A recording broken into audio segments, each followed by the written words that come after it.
जय हिंद साथियों, मैं खलील पंवार। इस वक्त हम खड़े हैं गाजीपुर बॉर्डर पर। किसान आंदोलन को लगभग 90 दिन हो चुके, उसके बाद भी किसान अपनी जिद पर अड़े हुए हैं। किसानों का कहना है कि 3 कानून वापस होंगे तो हम यहाँ से जाएंगे, अदरवाइज नहीं जाएंगे। लेकिन सरकार सिर्फ और सिर्फ संशोधन की बात करती है। यहाँ पर किसानों के समर्थन में कुछ जवान भी आए हुए हैं, जो पूर्व सैनिक रहे हैं। इन जवानों से पूछते हैं कि इन्होंने बॉर्डर की लड़ाई बहुत लड़ी, अब इन्हें अपने घर में लड़ाई लड़नी है। बॉर्डर में और घर में क्या अंतर है? जी, सबसे पहले अपना परिचय दीजिए। मैं अनुराग लठवाल, राष्ट्रीय सचिव वेटरन्स एसोसिएशन पूर्व सैनिक संगठन ऑल इंडिया। आपने पूरी ज़िंदगी बॉर्डर पर गुजार दी, लगभग देश की सेवा में अपनी लगभग जो आपकी जवानी है, मैं तो ये कहूँगा कि वो आपने देश की सेवा में लगा दी। उसके बाद आप यहाँ आंदोलन में बैठे हो, क्या महसूस कर रहे हैं?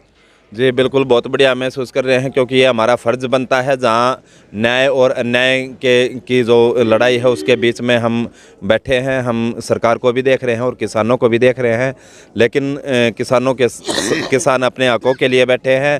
इनके साथ में किसी भी तरीके से अन्याय नहीं होने दिया जाए। अच्छा, आपको क्या लगता है कि ये हमारे सरकार की नीतियों की कमी है या कुछ और है जो किसानों की बात नहीं सुनी जा रही? जी बिल्कुल, देखिए ये सारा का सारा नीतियों के अंदर कमी है। सरकार की कथनी और करने में बहुत बड़ा अंतर होता है।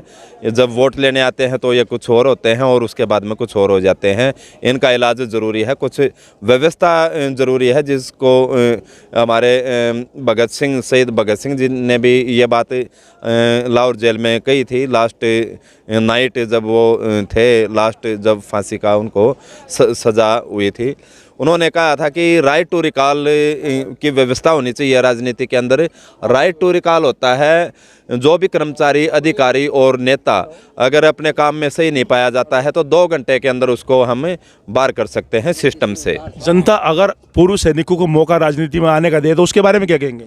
जी, जनता को बिल्कुल, जितने भी पूर्व सैनिक ही क्यों, जितने भी ईमानदार लोग हैं, खासकर वो लोग जो अपने अपने डिपार्टमेंट से लंबा एक्सपीरियंस लेकर रिटायर हुए हैं, उनको सिस्टम की पूरी जानकारी होती है। और हर गांव में 5-7 आदमी बहुत ही ज़बरदस्त ईमानदार मिल जाते हैं जो पूरा ध्यान रखते हैं। तो ऐसे लोगों को मौका देना चाहिए। और ख़ासकर आपने बोला पूर्व सैनिकों को, तो हमारा तो सिस्टम पूरा डिसिप्लिन के साथ में चलेगा। हम तो सबसे पहले चार्ज पूरा लेंगे, उससे जो सरपंच होगा उससे पिछला चार्ज पूरा का पूरा चार्ज लिया जाएगा कि भाई आपके पास में कितना पैसा आया, आपने वो काम कितना ग्रांट आया, किससे काम करवाया, उससे आपका संबंध क्या है, आपने किसको कितना कमीशन दिया, काम की क्वालिटी क्या है, सारी चीज़ें चेक की जाएंगी। उसके बाद गांव के अंदर जितने भी जिस चीज़ की भी रिक्वायरमेंट है लोगों को, खासकर शिक्षा, स्वास्थ्य, सुरक्षा, रोजगार, ये सारी की सारी रजिस्टर बनेंगे। सरपंच के पास में ये रजिस्टर होने चाहिए। उन रजिस्टरों के अंदर सारी की सारी जो लोगों की समस्याएं हैं, बेरोजगार वाला रजिस्टर एक लगाओ, उसमें सारे के सारे सबके नाम उसके अंदर डालो। जो नरेगा के तहत जो कार्रवाई है, जो काम दिया जाता है, उसके तहत उनको काम दो बढ़िया तरीके से और गांव में सारी फैसिलिटी पूरी करो। और सांसद के तौर पर अगर हमारे को बनाया जाता है तो हम सबसे पहले जो पानी हमारा ब्रह्मपुत्रा नदी है, आसाम में बहती है, और नेपाल से भी पानी आता है। कोसी नदी का जो पूरे बिहार की फसल को चट कर जाता है, और उसका इलाज नेता लोग इसलिए नहीं कर रहे कि वो जो 25,000 करोड़ हर बार समथिंग फंड उसके नाम पे जारी किया जाता है, सरकार उसको बंदर बाट कर देती है, अधिकारियों में वो पैसा बट जाता है, और जिसके जो जनता है उसको बिस्किट के पैकेट ही मिलते हैं, इससे फालतू कुछ नहीं मिलता। हम ये चाहते हैं कि जितना भी एक्स्ट्रा पानी है भारत के अंदर, उस पानी को सीधा उन राज्यों में पहुंचाया जाए जिन राज्यों में, महाराष्ट्र, राजस्थान, कर्नाटक, आंध्र प्रदेश, तमिलनाडु, जहाँ पे पानी की कमी है। ऐसा करने से एक तो वहाँ पे जो हम हर साल 25,000 करोड़ रुपए का हर स्टेट को देते हैं, वो पैसे, उस पैसे में पाइप आ जाएंगे।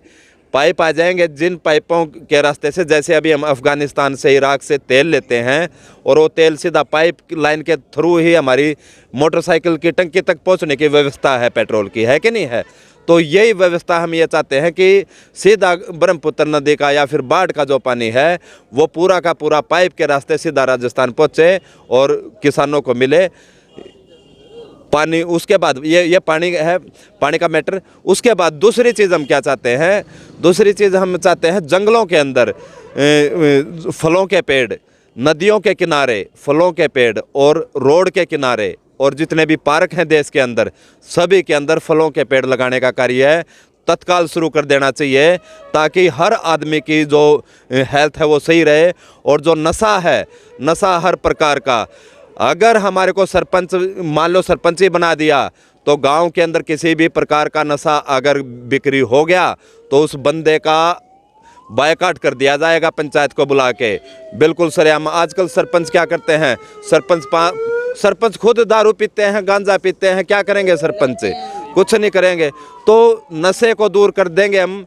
शिक्षा, गांव के अंदर सरकारी स्कूलों की जो हालत है, उसमें गांव के ही लोग जो रिटायर्ड हैं उनको हम सैलरी दें। अभी 60,000 रुपये सैलरी ले रहे हैं सरकारी टीचर। 60,000 में 15 हज़ार वाले रिटायर बंदे आ जाएंगे और फर्स्ट क्लास तरीके से पढ़ाएंगे। डॉक्टर, मेडिकल फैसिलिटी के लिए भी हमारे गांव में सारी चीज़ें हमारे गांव से शहर में जाती हैं। सबका हम रजिस्टर बना के तरीके से इस्तेमाल करेंगे और लोग इसमें पूरा का पूरा सहयोग करेंगे, और तभी एक गांव के अंदर ये सारी सुविधाएं, गांव के लोग कोऑपरेशन, आपसी सहयोग से ये सारी चीज़ें होंगी। और जब आपसी सहयोग से ये सारी चीज़ें हो जाएंगी तो एक मॉडल के तौर पर जनता के सामने आएगा और जनता को ये चीज़ अच्छी लगेगी। और ये सारे के सारे काम फ्री ऑफ कॉस्ट होना चाहिए। मैं जनता से भी ये अपील करूंगा कि एक बार आप पूर्व सैनिकों को जब मौका दें, क्योंकि पूर्व सैनिक 1 रुपया नहीं लगाएगा चुनाव में, पर्चा भी नहीं छपवाएगा और ना खड़ा होगा। आप लोगों का काम है। आपने अगर देश को सोने की चिड़िया बनाना है तो हम बनाएंगे, ऑपरेशन कर देंगे पूरा A to Z। एक ऐसा रजिस्टर खुला रहेगा कि जिसमें आप कंप्लेंट लिखोगे उसी टाइम एक्शन होगा।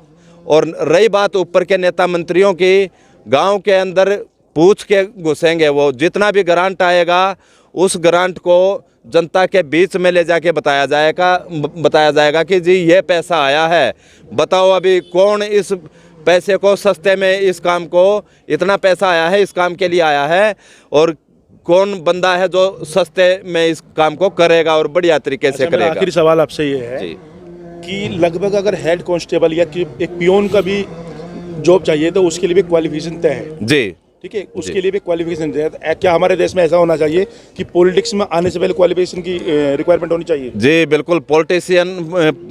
पॉलिटिक्स में आने से पहले तो अभी देखिए एक मंत्री होनी चाहिए, तय होनी चाहिए, उसके बगैर काम चलेगा ही नहीं, उसको पता ही नहीं लगेगा। अभी हरियाणा के जो स्वास्थ्य मंत्री हैं और भी अदर स्टेटों में हैं, उनको अगर मैं ऑपरेशन थिएटर में ले जाऊं और पूछूं कि सर बताइए आप स्वास्थ्य मंत्री हैं, बताइए इस इक्विपमेंट का क्या नाम है, उसको पता ही नहीं। उसको मैं मेडिकल स्टोर में ले जाऊं, एक दवाई का नाम बता दे वो, फिर वो किस चीज़ का हेल्थ मिनिस्टर है भाई, उसको तो उसके नीचे वाले बेवकूफ़ बना देंगे। हेल्थ मिनिस्टर कौन होना चाहिए? जो PGI से रिटायर्ड डायरेक्टर है और वो ईमानदार है और बगैर सैलरी में वो, उसको अलाउंस बता देना चाहिए। लेकिन उसको ये नहीं कि 1 किलोमीटर लंबा किसी शहर के अंदर उसको ठाठ बाट दे दिए, ये नहीं, ये बिल्कुल नहीं। सिर्फ ये समाज सेवा है, इसमें सबको एक बार एकजुट होकर काम करना पड़ेगा। और बहुत आसान है, बिल्कुल आसान है। अभी 10,000 आदमियों के बीच में देश सिमट के रह गया है। 10,000 आदमियों की ही तीसरी पीढ़ी चल रही है। अभी पहले उनके दादा थे, फिर बाप थे, अभी पोते चल रहे हैं, ये और आगे भी चलता रहेगा। इस चीज़ को बंद कर दें सभी भाई। और एक चीज़ और सबसे इम्पोर्टेंट हम बनाएंगे, जो हमारे दिमाग में है, कि पूरे देश से 100 आदमियों की एक संसद वो बनाएंगे, कमेटी बनाएंगे गुरुओं की, जिसमें 25 गुरु रहेंगे हिंदू धर्म से, 25 गुरु होंगे सिख धर्म से, 25 मुस्लिम धर्म के और 25 ईसाई। उनको हम रखना चाहते हैं संसद और कोर्ट के बीच में। कोर्ट अगर किसी केस को डिले करता है तो कोर्ट की क्लास लेंगे वो सभी धर्मगुरु। और संसद के अंदर कोई घोटाला सामने आता है या फिर जनता के कामों को, मतलब जो इन्होंने मैनिफेस्टो के अंदर जो नेता लोग वादा करते हैं उस काम को पूरा नहीं करते, तो जो वो धर्म संसद होगी, उसका नाम धर्म संसद रखेंगे, वो पूरा करेगी। एक और चीज़ मैं आपको बताना चाहूँगा, मैंने विधानसभा स्पीकर को भी हरियाणा के लिख के दिया था कि अभी फ़िलहाल प्रेजेंटली पूर्व सैनिकों का तो आएगा, व्यवस्था बनेगी, वो भी बनेगी आने वाले टाइम में, लेकिन प्रेजेंटली जो नाके लगते हैं हरियाणा के अंदर, वहाँ पे एक पूर्व सैनिक को आप जनता मार्शल बना दो और नाके के साथ में उसको खड़ा रखो अपने साथ में। हर थाने के अंदर, पुलिस स्टेशन के अंदर एक पूर्व सैनिक का जनता मार्शल के नाम से अलग रूम होना चाहिए, ताकि बंदा, हमारी बहन बेटियां रात को दिन में किसी भी टाइम जाएं और रजिस्टर में अपना समस्या बताएं और सीधे लिख दें। अभी तो पैसे लिए जाते हैं, सबको पता है, कोई ईमानदार आदमी या लेडीज़ रात को जा ही नहीं सकती। तो ये हर डिपार्टमेंट में होना चाहिए। पूर्व सैनिकों की सहभागिता बहुत ज़रूरी है।